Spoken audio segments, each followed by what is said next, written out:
Drage gledalke in gledalci, prisrčno pozdravljeni. Božični prazniki pomenijo Božje vstopanje v naše življenje.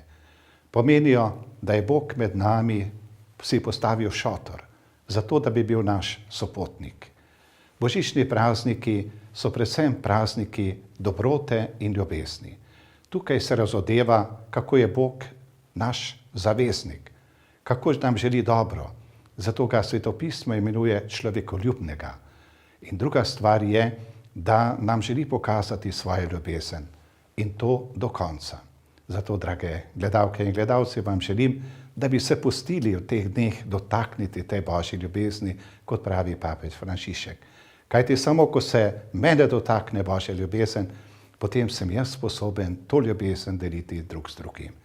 In Božič je takrat, ko se nekaj dotakne mojega srca, ko v družini, v našem okolju smo sposobni to ljubezen sprejeti in jo živeti drug z drugim.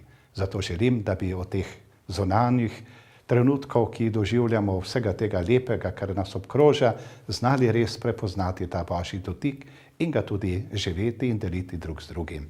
V novem letu, ki prihaja, pa vam želim, da bi šli po tej poti razumevanja, odprtosti, strpnosti in da bi čutili v srcu srečo in mir. To je tisto, kar si najbolj želimo.